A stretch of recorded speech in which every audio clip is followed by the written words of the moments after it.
श्रोते हो नमस्कार. आजच्या वृत्तविशेष या कार्यक्रमात आपलं स्वागत.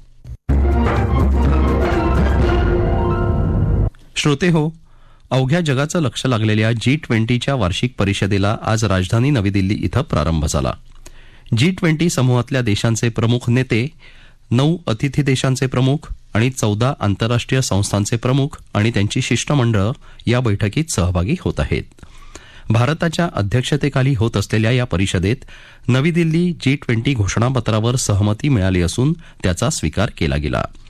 याविषयी तसंच या G20मुळे आर्थिक विकासाला कशी चालना मिळेल याविषयी अधिक माहिती या विषयातल्या तज्ज्ञांकडून आजच्या वृत्तविशेषमधून घेऊया. श्रोते हो, एक पृथ्वी म्हणून हरित उपक्रमांमध्ये कृतीशील सहभाग देणं, एक कुटुंब म्हणून सर्वसमावेशक विकासाला प्रोत्साहन देणं आणि तंत्रज्ञानाचा वापर सर्वांच्या उज्ज्वल भविष्यासाठी करणं अशा 3 मुख्य उद्दिष्टांसाठी भारतानं परस्परांना पाठबळ देण्याचा आग्रह आज प्रधानमंत्री नरेंद्र मोदी यांनी G20च्या वार्षिक परिषदेच्या उद्घाटन सत्रात केला. या शिखर परिषदेविषयी अधिक माहिती देत आहेत आंतरराष्ट्रीय घडामोडींचे अभ्यासक चंद्रशेखर नेने. आज आपल्या देशासाठी एक फार मोठा अभिमानाचा दिवस आहे, कारण आज भारतामध्ये एक प्रचंड मोठ्या आंतरराष्ट्रीय परिषदेचं शिखर संमेलन दिल्लीमध्ये भरलेलं आहे.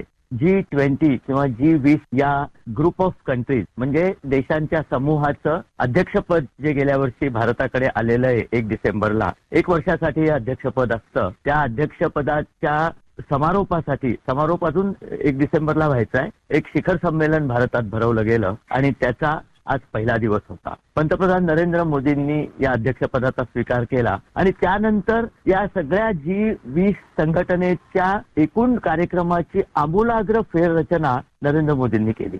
यापूर्वीची संमेलनं जो अध्यक्ष देश असेल त्या देशाच्या राजधानीत व्हायची. लोक 2 दिवस जमायची, उहापोह व्हायचा, वेगळ्या वेगळ्या गोष्टींबद्दल चर्चा व्हायची आणि त्याच्यानंतर त्या चर्चेनंतर एक सामूहिक निवेदन व्हायचं आणि सगळे देश आपापल्या परीने सांगायचे की आम्ही आर्थिक सहकार्य करू आणि ग्लोबल ट्रेड ज्याला म्हणतात म्हणजे वैश्विक व्यापाराला आम्ही सहभाग करू. अशा प्रकारची आणखीन 2 संमेलनं जगात होत असतात. एक IMFचं असतं आणि एक वर्ल्ड बँकचं असतं. तर ही 3 अतिशय महत्वाची संमेलनं असतात. परंतु नरेंद्र मोदींनी या संमेलनाचं स्वरूप इतकं पालटलं की भारतामध्येच आपण विचार केला तर फक्त नवी दिल्लीला शिखर परिषद घेऊन ते थांबले नाही. त्याच्या अगोदर गेले वर्षभर जवळजवळ 200 वेगळ्या वेगळ्या परिषदा आणि त्या भारतात सर्व मुख्य शहरांमध्ये घेतल्या गेल्या. वाराणसीला घेतली गेली, मुंबईला घेतली गेली आणि अगदी श्रीनगरला सुद्धा ही परिषद घेतली गेली. जे कायम भारताविरुद्ध प्रचार चालायचा की काश्मीरी लोकांची गळीचेपी चालली आहे वगैरे, त्याला तडा देत आंतरराष्ट्रीय परिषद यशस्वीपणे श्रीनगरला आपण भरवली. आणि एक विलक्षण चमत्कार नरेंद्र मोदींनी केला आणि हे तर कोणाच्या डोक्यातही आलं नसतं.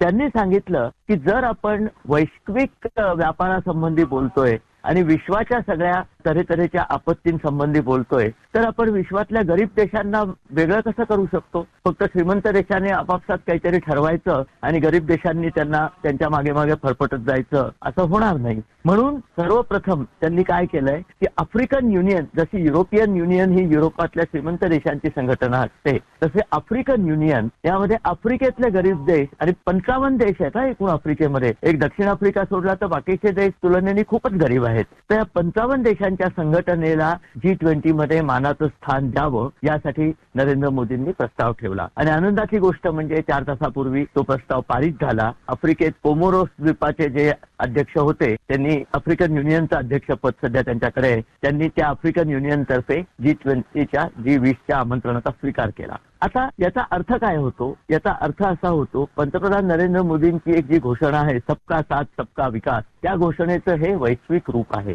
त्यांनी अतिशय योग्य रीतीने सांगितलं की सध्या आपल्या पुढे जी आव्हानं आहेत, आर्थिक आव्हान तर आहेत, त्याशिवाय पर्यावरणाच्या बदलामुळे जे प्रचंड आघात होत आहेत त्याचं आव्हान तर त्याहून प्रचंड आहे. त्यामुळे आपण बघतो भारतासारख्या प्रत्येक देशांमध्ये महापूर येत आहेत. अगदी विकसित देश आहेत त्या देशांमध्येही महापूर, आता ग्रीसमध्ये प्रचंड महापूर चालू आहे, चीनमध्ये हाहाकार उडालेला आहे, अमेरिकेमध्ये महापूर आहे, कॅनडामध्ये वणवे लागले, अनेक देशांमध्ये त्रास आहे. आणि अशा प्रकारच्या पर्यावरणीय आपत्तीचा खरा त्रास जो होतो तो गरीब देशांना जास्त होतो, पण त्यांच्याकडे साधन संपत्ती कमी असते. त्यामुळे त्यांच्या सहभागाने आणि भारत आणि इतर सगळ्या देश, आता भारत हा पूर्वीसारखा अविकसित गरीब देश राहिलेला नाहीये, सगळ्या जगाने मान्य केलेला आहे. सर्व जगातली ही 5व्या क्रमांकाची अर्थव्यवस्था आहे. लवकरच ती 4थ्या क्रमांकाची अर्थव्यवस्था होईल आणि काहीच वर्षांमध्ये ती 3ऱ्या क्रमांकावर पोहोचेल. हे IMF आणि वर्ल्ड बँकेने सुद्धा मान्य केलेलं आहे. तर भारताची अर्थव्यवस्था आणि भारताचे 140 कोटी लोक हे सगळे या सगळ्या इतर देशांच्या बरोबर खांद्याला खांदा लावून या प्रकारच्या ज्या आपत्ती होतील त्याच्या निवारणाकरता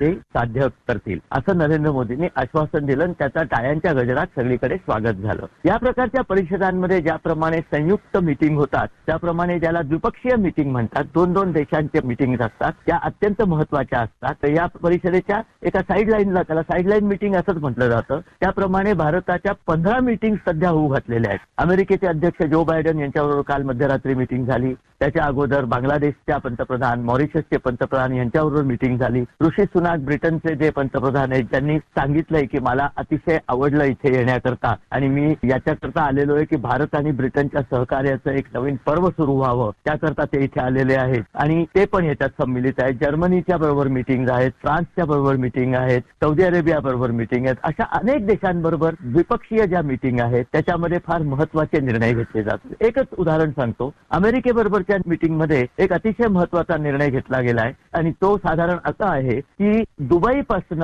सौदी अरेबियापर्यंत रेल्वे लाईन टाकायची, म्हणजे मिडल ईस्ट मध्ये रेल्वे लाईन टाकायची, म्हणजे जो व्यापार असेल तो व्यापार त्या मिडल ईस्ट मधनं सुकर होईल आणि त्या रेल्वे लाईनचं शेवटचं टोक इस्रायलच्या हैफा बंदरापर्यंत नेऊन मिळवायचं. हैफा बंदरातनं पुढे समुद्रमार्गे व्यापार सुरू होईल युरोपशी. आणि आधी या रेल्वे लाईनचं कंत्राट चीन घेईल असं वाटत होतं, ते आता अमेरिकेने भारताला कंत्राट देऊ केलेलं आहे आणि भारत आणि अमेरिकेच्या संयुक्त प्रयत्नांनी सौदी अरेबियाच्या सहकार्याने ही रेल्वे लाईन टाकली जाणार आहे. हे फार महत्वाचं पाऊल आहे. याच्यात 2 गोष्टी होणार आहेत. एक तर आपला तिथे प्रभाव खूप वाढणार आहे. हैफा बंदर आता भारताच्या अडानी ग्रुपकडे आहे, त्यामुळे तिथे आपला पायाचा ठसा भारताचा पोचलेलाच आहे. तर भारताची सगळी निर्यात हैफा बंदराद्वारे युरोपला होईल आणि हे सगळं करण्यामध्ये चीनला आपण यशस्वीपणे मागे टाकलेलं आहे. अजून उद्या सुद्धा बऱ्याचशा साईडलाईन मीटिंग व्हायच्या आहेत आणि आपलं न्यू दिल्ली डिक्लेरेशन म्हणजे या परिषदेच्या करता एक जे संयुक्त निवेदन असतं ते संयुक्त निवेदन या परिषदेत पास झालेलं आहे. ही आनंदाची बातमी नुकतीच पंतप्रधान नरेंद्र मोदी यांनी जगाला सांगितली. भारताची प्रतिष्ठा या परिषदेमुळे प्रचंड वर गेलेली आहे. भारत हा आता आंतरराष्ट्रीय पटलावरती एक अत्यंत महत्वाचा देश झालेला आहे. आफ्रिकेतले देश तर अतिशय आतुरपणे स्वतःला G20 भारताच्या नेतृत्वाखाली येण्याची वाट बघत होते. ते त्यांचं स्वप्न भारताने पूर्ण करून दिलंय. त्या सगळ्याची सुरुवात अर्थात जेव्हा भारताने कोविड लशी सगळ्या जगाला वाटल्या होत्या फुकट, 124 देशांमध्ये कोविड लशी तेव्हा वाटल्या होत्या, तेव्हापासून भारताची प्रतिष्ठा या सगळ्या देशांमध्ये खूप उंच अशी झालेली आहे. आणि त्याचाच पुढचं पाऊल म्हणजे G20 मध्ये आफ्रिकन युनियनला सहभागी करून घेणं, सौदी अरेबियाला सहभागी करून घेणं, तुर्कस्तान वगैरे अनेक देश याच्यात सहभागी झालेले आहेत आणि हे सगळे देश भारताच्या नेतृत्वाखाली आलेले आहेत आणि यातले बहुतेक देश, एक तुर्कस्तान वगळला तर भारताचे मित्र देश आहेत. तेव्हा आपण एक पाऊल आंतरराष्ट्रीय क्षेत्रामध्ये भक्कम असं पुढे टाकलेलं आहे. पंतप्रधान मोदी, परराष्ट्र मंत्री जयशंकर या दोघांच्या आणि इतर मंत्रिमंडळाच्या सहभागाने आपण फार महत्वाचं एक शिखर पादाक्रांत केलेलं आहे. श्रोते हो, G20 साठी आलेल्या 15 देशांच्या प्रमुखांबरोबर प्रधानमंत्री नरेंद्र मोदी द्विपक्षीय चर्चा करत आहेत. यापैकी काही बैठका झाल्या आहेत तर काही नेत्यांबरोबर होणार आहेत. माहिती आणि तंत्रज्ञान, जैवतंत्रज्ञान, औषध निर्माण आणि पुरवठा, हरित ऊर्जा निर्मितीमध्ये भारतानं घेतलेला पुढाकार अशी क्षेत्र म्हणजे भारताची बलस्थानं असल्याचं यातून अधोरेखित केलं. यामुळे साहजिकच थेट परकीय गुंतवणूक भारतामध्ये यायला मदत मिळणार आहे. परिणामी देशाची अर्थव्यवस्थाही गतिमान होईल.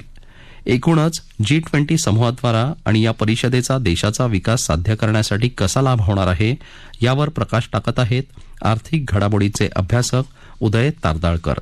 गेल्या वर्षभरात G20चं अध्यक्षपद भूषवताना 60 शहरांमध्ये सुमारे 200 बैठका या भारत सरकारने घडवून आणल्या आणि ह्या सगळ्या ज्या बैठका झाल्या त्याच्यामध्ये भारताचं जे प्रतीक आहे की सबका साथ, त्याचप्रमाणे या सगळ्या देशांना एकत्र घेऊन काहीतरी करायचं ही जी धारणा होती ही खरोखरच कौतुकास्पद होती. आणि त्याचंच फलित म्हणजे आज आपण जे बघतो की दिल्ली डिक्लेरेशन जे झालं, ज्यामध्ये या सगळ्या देशांनी एकमताने भारताने जे जे काही मुद्दे मांडले त्याच्यावरती सहमती दर्शवली. ही सहमती दर्शवताना काही गहन प्रश्न होते, जसे युक्रेन आणि रशियाचं युद्ध असेल, त्याचप्रमाणे ज्याला आपण जेंडर इनइक्वालिटी म्हणतो किंवा क्लायमेट चेंज असतील, तर वेगळ्या विषयावरती भारताने एकूणच सगळ्यांची सहमती मिळवली. आणि आपल्याला माहिती आहे की काही काही ठिकाणी जेव्हा आपण क्लायमेट चेंज म्हणतो तेव्हा प्रत्येक देशाचा वेगळा समस्या असते. तर या समस्येला पण भारताने खूप मोठ्या प्रमाणावरती महत्व दिलं आणि त्या दृष्टीने मला वाटतं सहमती मिळवली. जर तुम्ही यामध्ये भारताचा एक महत्वाचा जो रोल बघितला, ज्याला आपण म्हणतो की इकॉनॉमिक पॉलिसीच्या दृष्टीने, तर एकूणच या सगळ्या जगामध्ये डेव्हलपमेंटच्या दृष्टीने मल्टीलॅटरल डेव्हलपमेंट बँक्स आहेत. तर ह्या वेगवेगळ्या देशांना त्या दृष्टीने मदत करतात. त्यासाठी पैसे लागतात. तर येत्या 10 वर्षांमध्ये सुमारे $200 अमेरिकी बिलियन एवढे खर्च होणार आहेत आणि त्यासाठी भारताने हा पुढाकार घेतलाय की अशा तऱ्हेचा निधी आपण हा जमा करू. त्याचप्रमाणे भारताने ज्याला आपण एक नवीन आता संज्ञा यायला लागली की ग्लोबल साऊथ, म्हणजे जगातले जे दक्षिणेकडचे देश आहेत त्याच्याकडे खूप वेळा दुर्लक्ष केलं जात होतं आणि ते सगळे देश आता मोठ्या प्रमाणावरती आर्थिकदृष्ट्या ते संपन्न होत चाललेत आणि त्याला आपण इमर्जिंग मार्केट्स म्हणतो. तर त्या इमर्जिंग मार्केट्समध्ये ब्राझील असेल, इंडोनेशिया असेल, तर भारताबरोबर हे सगळे देश आता खांद्याला खांद्या लावून उभे आहेत आणि त्या दृष्टीने काही भेडसावणाऱ्या समस्या आहेत. जसं क्रिप्टो करन्सी हा एक मोठ्या प्रमाणाचा जो राक्षस उभा आहे, त्याच्याबरोबर कुठलेही रेग्युलेशन नसल्यामुळे ज्याला आपण म्हणतो की एक असेट क्लास आहे, मग त्यामध्ये गुंतवणूकदार कशी गुंतवणूक करेल, तर त्यासाठी एक रेग्युलेटरी फ्रेमवर्क असावं, म्हणजे नियमन असावं, यासाठी मोठ्या प्रमाणावरती सहमती झाली आहे. मला वाटतं ह्या सगळ्या देशांची एक जी डोकेदुखी होती त्याच्यावरती मला वाटतं हे खूप चांगल्या प्रकारचं आपल्याला एक सोल्युशन मिळालेलं आहे. त्याशिवाय आपण म्हणतो की डिजिटल जे इन्फ्रास्ट्रक्चर लागतं, तर डिजिटल पब्लिक इन्फ्रास्ट्रक्चरमध्ये भारत आता जगामध्ये आघाडीवर आहे. आपल्याला माहिती आहे की साधारण 46% जी डिजिटल ट्रान्झॅक्शन होतात ती भारतातूनच होतात आणि त्यात सिंहाचा वाटा हा अर्थातच युपीआयचा आहे. तर त्या दृष्टीने ह्या वेगवेगळ्या देशांबरोबर आपण कशा तऱ्हेने सहकार्य करू शकतो आणि या सगळ्याचा मोठा फायदा जो असतो तो तळागाळातल्या लोकांसाठी होतो, जो भारताने सगळ्या जगाला एक उदाहरण घालून दिले, ज्याच्यामुळे सबसिडीज मधली जी गळती होते ती गळती होत नाही. तर त्या दृष्टीने ही देवाणघेवाण होणार आहे आणि त्याचा फायदा ह्या ज्याला आपण म्हणतो की इमर्जिंग मार्केट्स मधल्या सगळ्या देशांना मिळणार आहे. एकूणच आपण जर बघितलं तर रेग्युलेटरी फ्रेमवर्क असणं कुठल्याही बाबतीत हे कधीही महत्वाचं असतं आणि त्या दृष्टीने भारताने सर्वांची सहमती मिळवली हे पण तेवढंच चांगलं आहे. आणि क्लायमेटचा जर विचार केला तर त्या दृष्टीने बऱ्याच वेळेला मोठ्या मोठ्या घोषणा होतात, पण त्या दृष्टीने जर विचार केला तर आपण ह्या घोषणा करताना जो काही उपाय योजना करायला लागतात त्यासाठी पैसे लागतात. तर त्यासाठी निधी कसा आणायचा, तर तो निधी कसा आणायचा यासाठी सुद्धा या आजच्या दिल्ली डिक्लेरेशनमध्ये मोठ्या प्रमाणावरती या देशांनी आपापल्या बाजूनी कमिटमेंट दिलेली आहे. आणि ह्या सगळ्याची खरंच परिणिती म्हणजे हे दिल्ली डिक्लेरेशन भारतासाठी मला वाटतं हा एक खरोखर ऐतिहासिक दिवस आहे. आणि त्या दृष्टीने मग क्लायमेट फायनान्स असून दे किंवा जेंडर इनइक्वालिटी असून दे, प्रत्येक बाबतीत भारताने हा धडा देशाला घातला आणि त्याचा प्रचंड मोठ्या प्रमाणावर भारताला देश म्हणून फायदा होईल या G20च्या अध्यक्षपदाचा. श्रोते हो, गेल्या काही वर्षात देशामध्ये सबका साथ सबका विकास या मंत्राचा जप करतच सरकार अनेक आघाड्यांवर कार्यरत आहे. याचंच आणखी भव्य स्वरूप म्हणजे वसुधैव कुटुंबकम. ही संकल्पना G20 समूहाच्या माध्यमातून प्रत्यक्षात उतरवण्याचा एक प्रयत्न आहे. हे विश्व एक कुटुंब मानून सर्वांनी आरोग्य संपन्न व्हावं, सुसंवादी बनावं आणि आशादायी जगाची निर्मिती करावी आणि त्यासाठी सर्वच स्तरावरून समर्थन मिळवून कार्य करावं, याबाबतचा विश्वास G20च्या निमित्तानं भारतानं निर्माण केला आहे. हेच भारताचं मोठं यश आहे. श्रोते हो, आपला वृत्तविशेष हा कार्यक्रम आपण न्यूज ऑन AIR या ॲपवरही लाईव्ह ऐकू शकता.